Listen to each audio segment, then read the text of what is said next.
So I did a Google search recently, and I searched the name, or what I searched was dumb laws.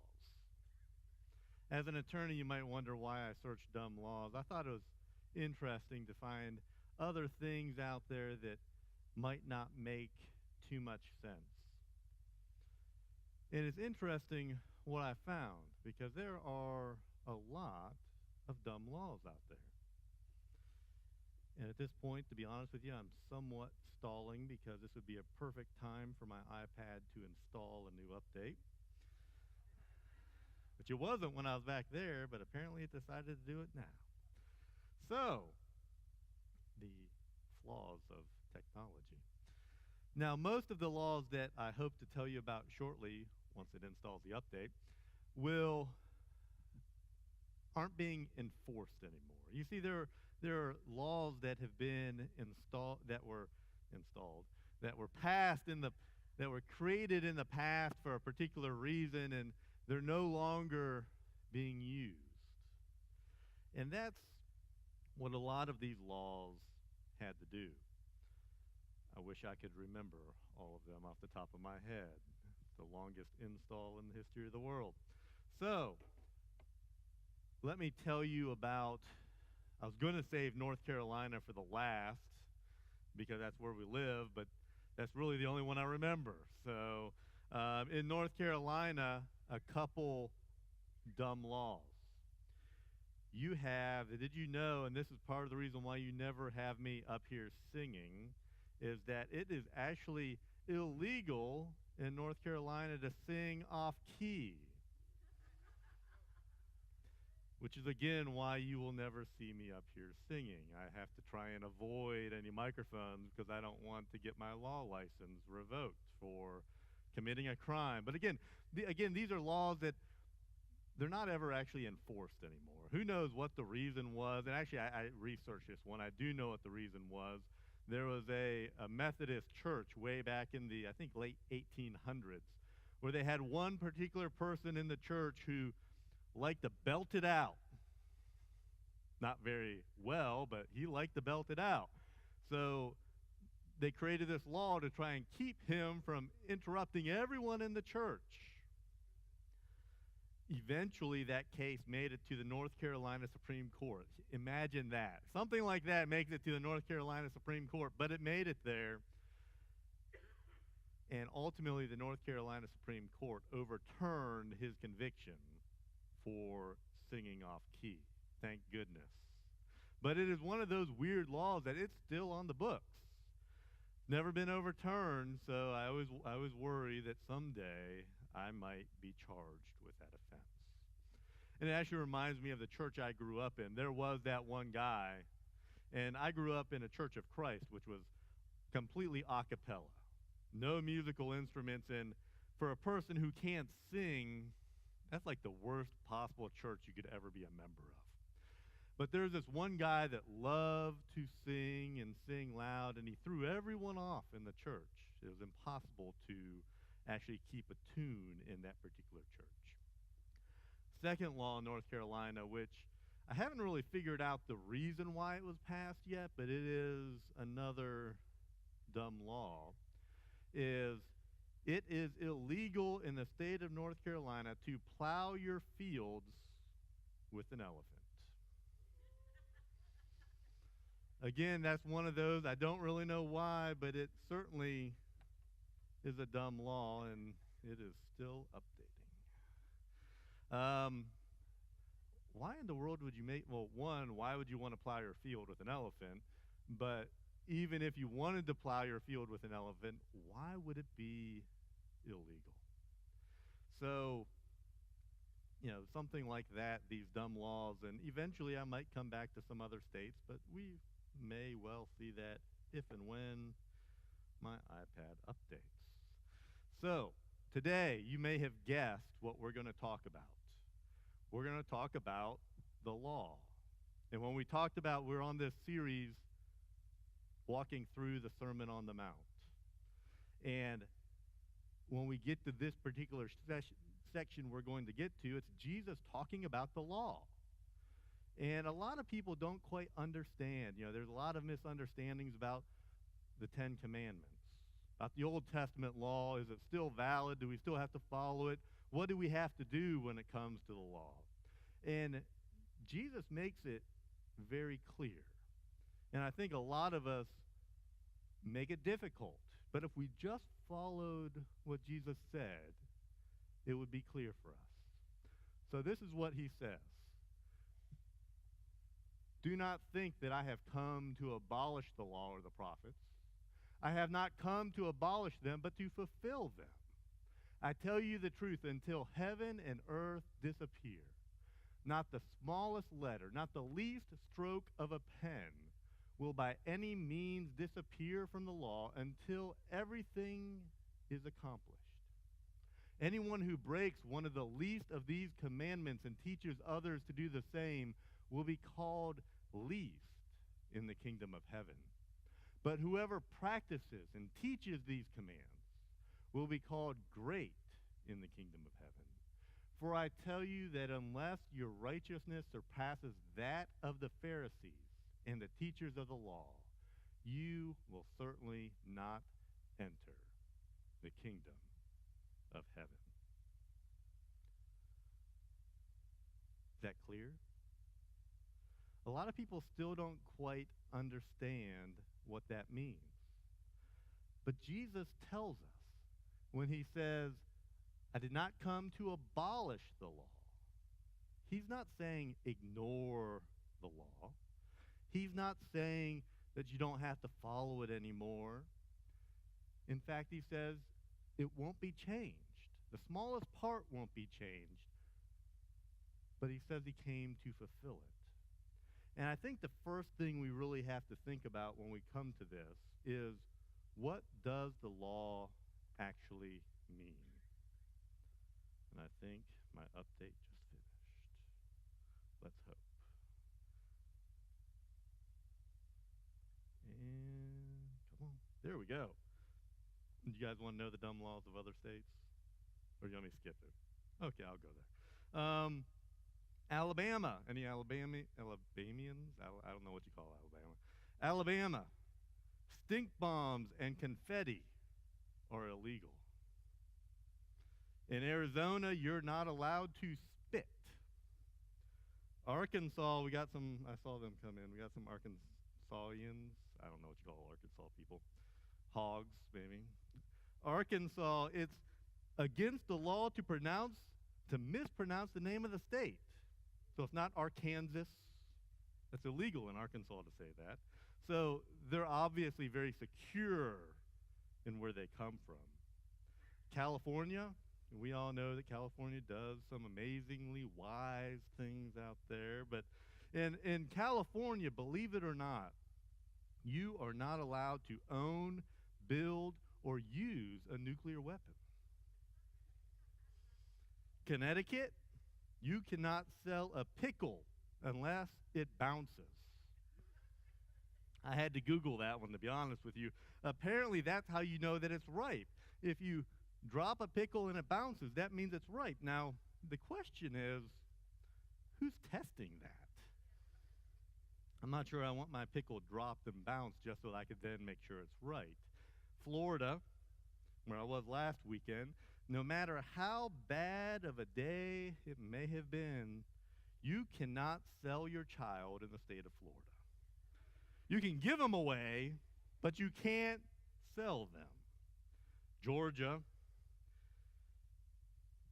it's illegal, or actually, it's illegal to not use your fingers when you eat fried chicken in the state of Georgia. It's against the law to use utensils when you're eating fried chicken in Georgia.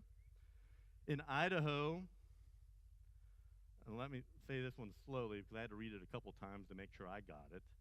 It's against the law to engage in non-consensual human consumption. Did you get that one? Non-consensual human consumption, which means you can't engage in cannibalism in the state of Idaho unless you have the other person's permission. which is a bit odd. I mean, it's really odd. The other person presumably is dead if you're eating them, but if you had their permission, you could eat them as long as you had their permission. And since you're not from Georgia, you can use utensils. In Topeka, Kansas, it is illegal to throw a snowball. Now, that's just wrong. You should be able to throw a snowball. In Maine, it is illegal to advertise on tombstones, which made me think about that one. What kind of ads would you run on a tombstone? Maybe life insurance? Maybe don't text and drive? Have you had your colonoscopy lately? Maryland. You can't swear while you're driving in the state of Maryland. I know that's tough, would be tough for some of you. Some more than others. I've ridden in the cars with some of you. In Minnesota, we got some Minnesota people. You cannot grease a pig in Minnesota. Don't know why you'd want to grease a pig, but it's illegal to grease a pig in the state of Minnesota. Mississippi. Soft drinks can be as big as you want, and portions of food served at restaurants can be as large as they want. There's no restrictions on the size of soft drinks or food in Mississippi, which is probably also why Mississippi has the highest obesity rate in America. In Las Vegas, where, let's be honest, almost anything goes in Las Vegas, you cannot x-ray someone's foot to determine their shoe size. I'm sure there's got to be a better way to figure out someone's shoe size than x-raying their feet, but you cannot do that in Las Vegas. New Hampshire, you can't collect seaweed. In Virginia, you cannot own a skunk as a pet. It's a stinky one. And then North Carolina, I already told you about. So most of us don't like laws. Not just dumb laws. We generally don't like laws, period, even smart and reasoned ones, and especially when they have been enforced on us. You know, a law by its definition is something that binds us, something that constrains us, something that dictates our actions. It's a rule of conduct that's been established and then put on us from some outside authority. And it's not just laws that we don't like. This one pains me a little bit. We don't like people associated with laws either, and you know what I'm talking about. Lawyers have a horrible reputation, even though I am one. There's a whole category of jokes made about attorneys. Want to hear some? When you tell a lawyer joke as a lawyer, you got to have a little bit of thick skin, but let me tell you a couple. What's the difference between a tick and a lawyer? A tick falls off you when you die. Yeah. What do you have when you have 100 lawyers buried up to their neck in sand? Not enough sand. What's black and brown and looks good on a lawyer? A Doberman. What do lawyers... No, I'm not going to do that one. That one's a little too off key there. Did you hear that the post office just recently recalled their latest stamps? They had pictures of lawyers on them, and people couldn't figure out which side to spit on. Got to have a little thick skin with those. They hurt a little bit. But what we hate more than anything when it comes to the law is mixing law and religion, law and faith, law and spirituality, which is why words like legalism, intolerance, judgmentalism, fundamentalism are, quite frankly, some of the most hated words on the planet. We don't like them. In fact, we can't stand anyone or anything associated with them. But again, today, as we just read what Jesus had to say about the law, what he said to some of you may have turned you off a little bit. He may have lost a little bit of his curb appeal, but I want to dig a little deeper into what he said, because quite frankly, what he said, or what may not be exactly what he meant by what we think he meant. Or if there might be something about the law that he's talking about that will challenge the way that we think about it. So I want to begin with that word itself, law. The first understanding of that word law in the Bible had to do with the first 5 books of the Old Testament: Genesis, Exodus, Leviticus, Numbers, and Deuteronomy. In fact, the Hebrew word most often translated law in the Old Testament, used more than 200 times, was the word Torah. Its central meaning is that of instruction from a higher or superior authority on how to live. The law, or Torah, was closely tied to the idea of a covenant made between God and the people of Israel, which was the foundation for the laws that God gave us. Essentially what God said was, he said, I'm your God, you're my people, here are my laws. The laws were seen as a gift from God to the people, the optimum way to live and a means of his blessing us. But that's not how we view laws too much anymore. We don't view a law as a gift too much. But God said, everyone else on this planet is running around trying to figure out how to do it all on their own. And I'm not going to let that be the case for you. He says, I'm going to tell you exactly how to do life, so that everyone else around you can see exactly how I want you to live your life. And they'll see that in your life, it's so much better than what they're trying to do. And then that will open up a door for conversation about God. The 10 Commandments were simply a summary of that law. But there are basically 2 basic types of laws. You have broad categorical laws, like the 10 Commandments, and then you have case laws, which were attempts to deal with specific situations. To bring it to our day and age, that first type of law would be like the United States Constitution, akin to a broad statement of what we want this law to be. And then the second type of law would be, in the Old Testament, is like our current case law. Rulings by courts that have been made over time that have built up into all kinds of decisions for guidance on specific matters. Some of the laws seem to be for all people, for all time, across all places, like the 10 Commandments, while some seem designed to apply only to specific cultural times and places and individuals. When we get to the time of Jesus, the idea of Torah, or law, not only meant that Old Testament scriptures, the first 5 books of the Bible, because something had happened over time. The law had been added to.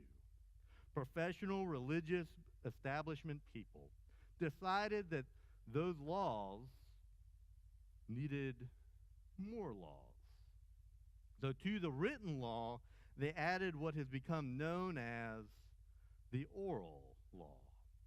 And the oral law is sometimes referred to as the traditions of the elders.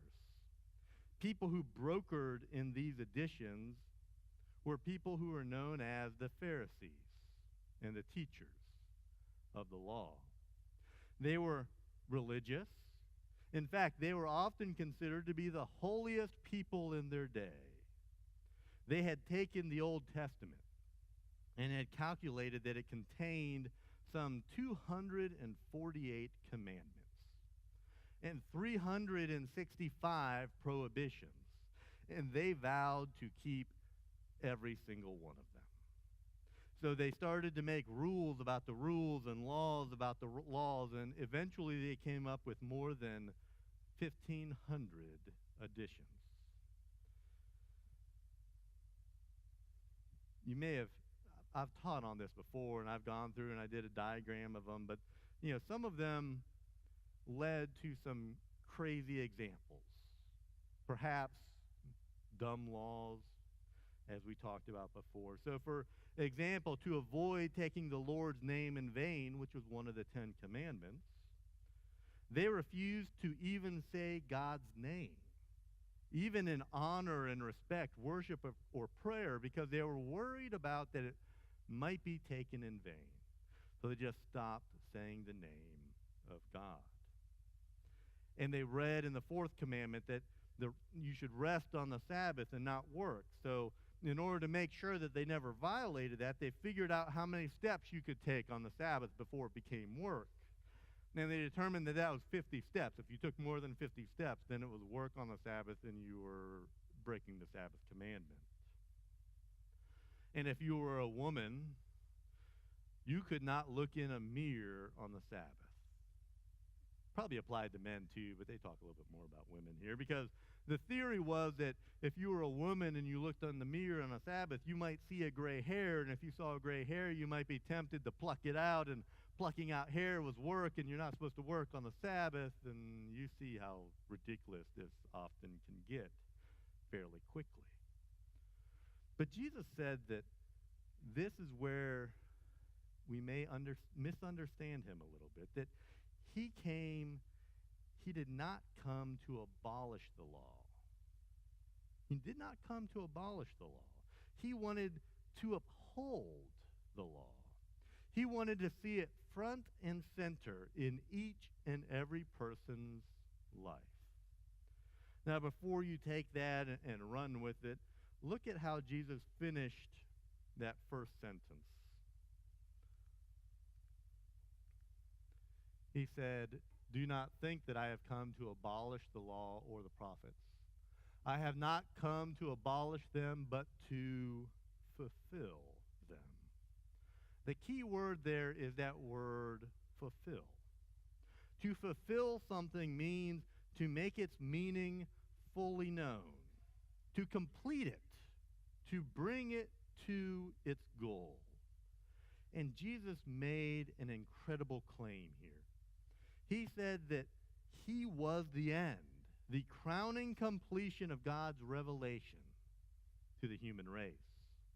His teaching, his work, his death and resurrection fulfilled or brought to completion what God had revealed up to that point and had recorded in the Old Testament.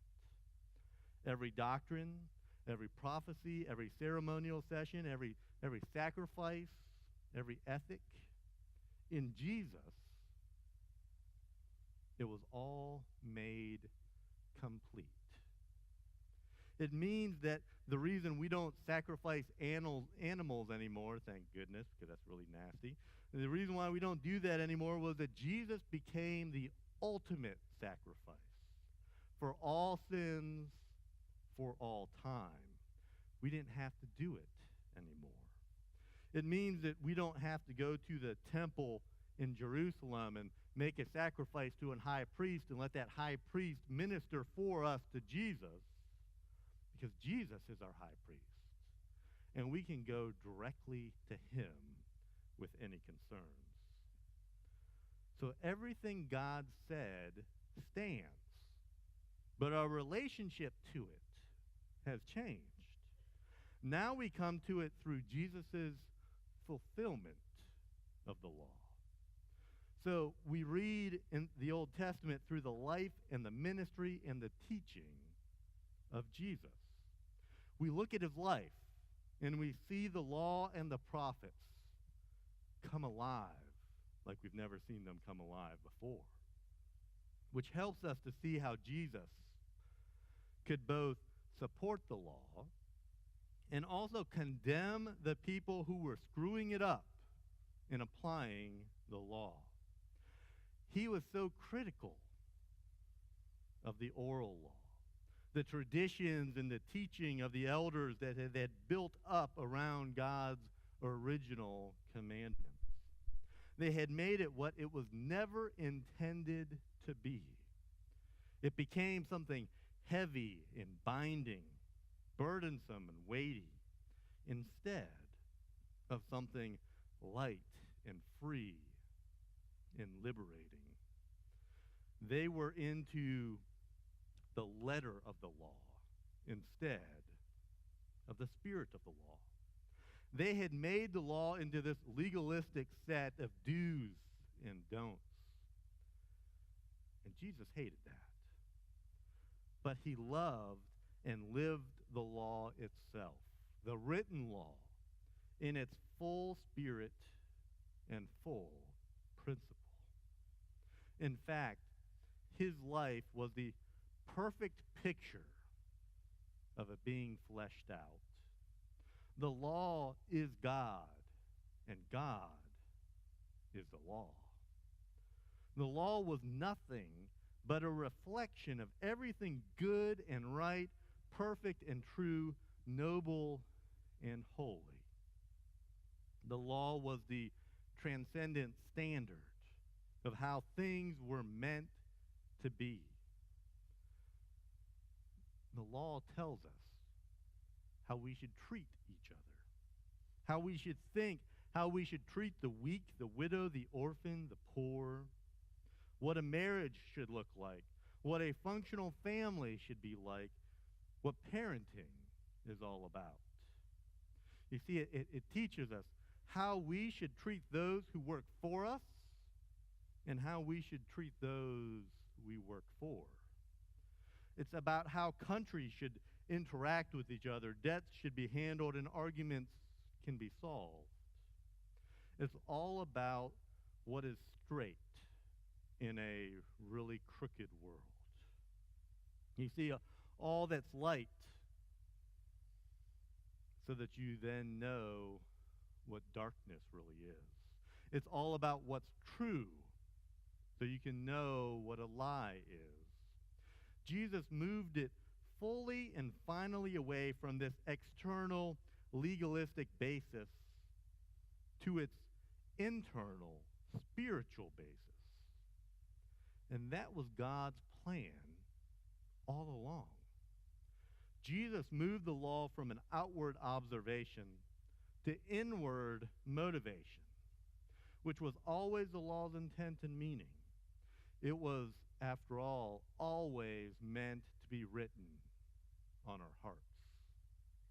And that's why when asked to summarize the law, and they asked Jesus that, they asked him to summarize the law, but they didn't ask him for pure reasons. They were trying to bait him into an argument, to try to catch him in saying something wrong. But when they asked him that, it's why Jesus said, when asked about what his take on the law was, he simply said, love God with all your heart, soul, mind, and strength, and your neighbor as yourself. It's simple. Love God, love people. That is the law. Ultimately, that's it. Love God and love people. And that's why Augustine in the 5th century said this, which is, at first I didn't really understand it, but when I started looking into it, I realized it a little bit more. He said, love God and do what you will. And at first I didn't really get the do what you will part, but as I started to think about it, what he truly meant there was, if you truly love God, you are free to do nothing but follow that love. You don't need a set of spelled out laws, because if you truly love God, you would never do anything that would betray that love. Is there a greater love than that? A greater guidance than that? Love God, and then you will do what will flow from that love. You would never think of betraying the love of your life, which helps make sense out of what Jesus said at the end. That section, he finished that section with this verse.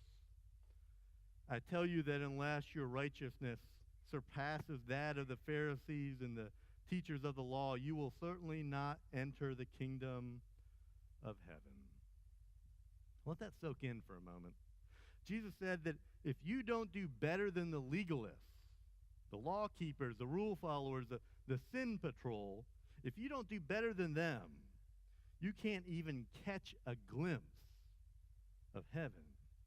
Now, Jesus didn't mean to get sucked up into outdoing them, to do better at keeping the law than them. That's not what he was talking about.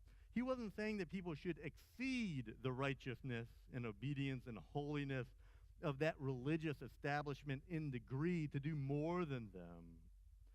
What he meant was to get past their level in the kind of obedience, to be different spiritually altogether, because all that God was to them was a set of do's and don'ts, something that determined what you did, not who you were.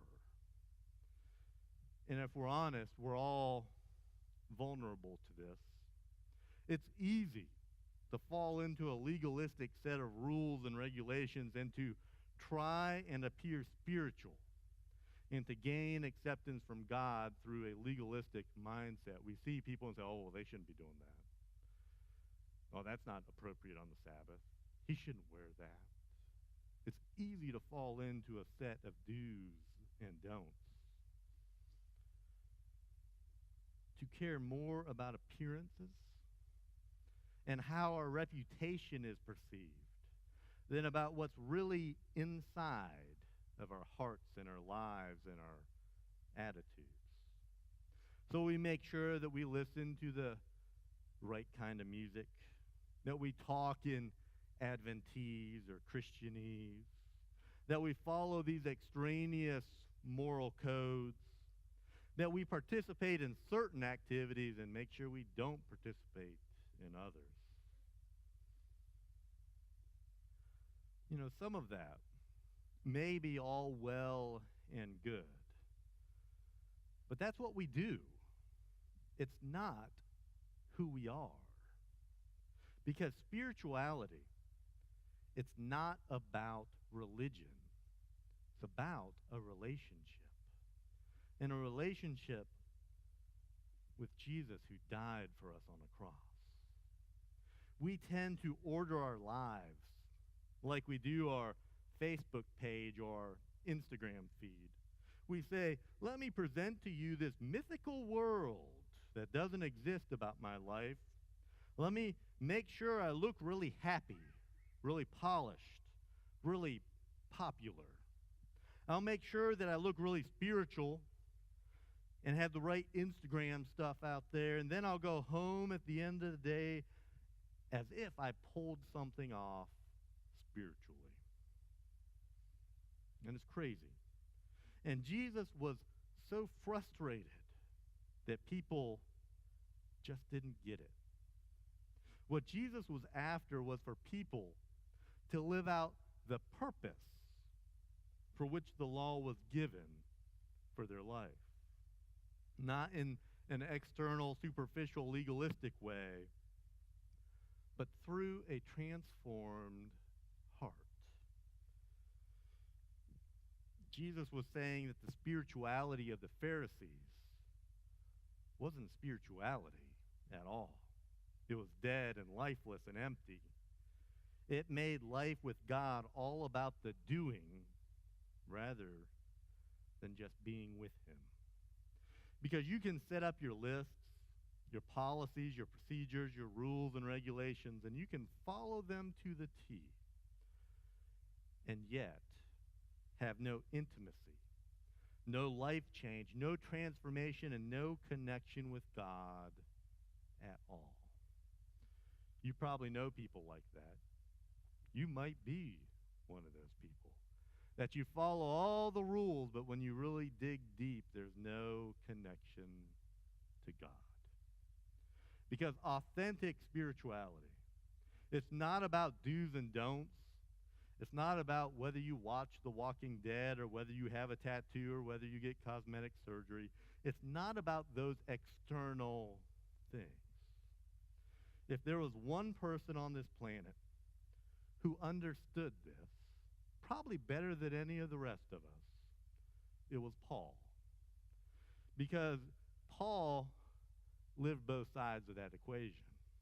He began following Christ after first trying to quell the movement through violence. And he was passionate. So passionate about it because he once was the legalist of all legalists.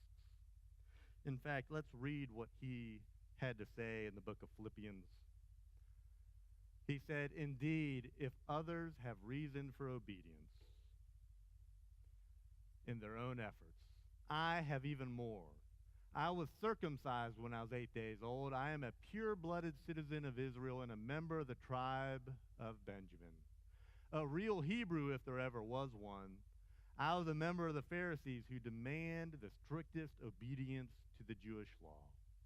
I was so zealous that I harshly persecuted the church. And as for righteousness, I obeyed the law without fault." I want to stop there for a second. Paul basically says, you want to talk about going the religion versus relationship route? He says, I used to out-religion everyone. But what was his verdict about that particular lifestyle? He follows that up with, I once thought these things were valuable, but now I consider them worthless because of what Christ has done. Yes, everything else is worthless when compared with the infinite value of knowing Christ Jesus, my Lord. For his sake, I have discarded everything else, counting it all as garbage, so that I could gain Christ and become one with him. I no longer count on my own righteousness through obeying the law. Rather, I become righteous through faith in Christ. For God's way of making us right with himself depends on faith. According to Paul, everything connected with legalism was worthless. The word he used was garbage. And you may remember we went through the book of Philippians not too long ago, and I told you about that word garbage. The original word in Hebrew was skuvula. And it was a term used for manure or dung.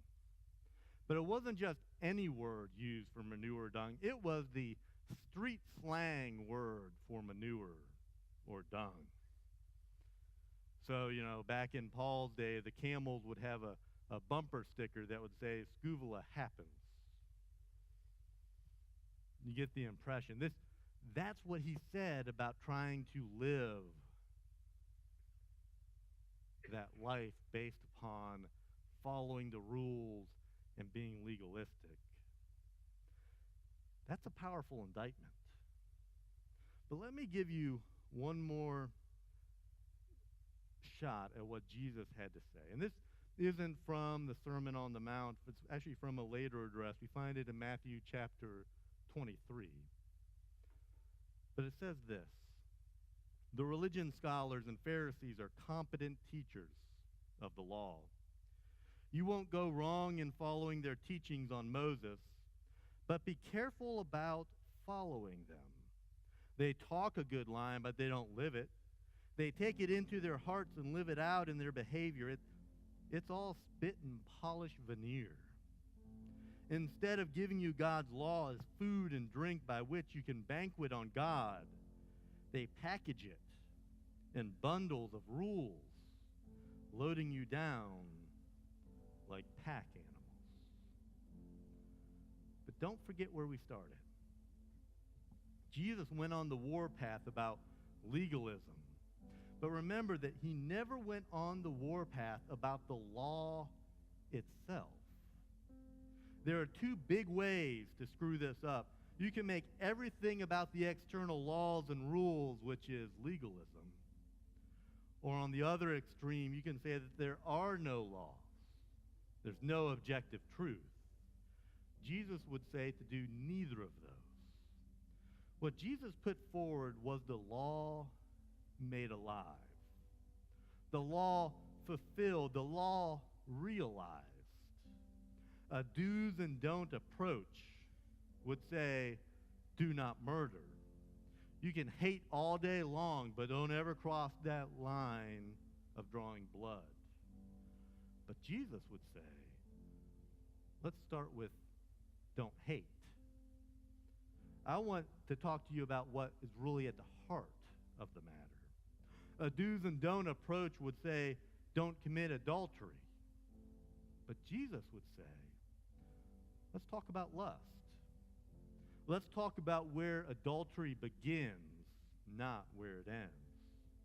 You see, Jesus is after an inside-out faith, an inside-out spirituality, the law written on our hearts, telling the heart what to do in the best of ways. And that's not some set of stupid laws like we started with. It's not about that. But it is about a life-giving set of laws written on our heart that changes who we are, changes how we act, changes how we treat the least of these. That's what the law is about. It's not about keeping it to the letter of the law. It's about the relationship. The relationship first with Christ, but then the relationship with each other. And that's not a dumb law. That's the best law that's ever been written. Heavenly Father, Lord, I want to thank you that you wrote this law, that you want it written on our hearts. And Lord, I ask that you help us to have that law written on each of our hearts, that you will touch us so that when the time comes, we'll make that decision to follow you with all of our heart. And not only follow you, but to help others find you. That when they see our lives, they may see how you're working in our lives, and they may ask that question about what's different in our life. And give us the bravery. Give us the strength to tell them about that. To not be afraid, but to tell them what makes a difference in our lives. Help us to introduce people to you. In Jesus' name, amen.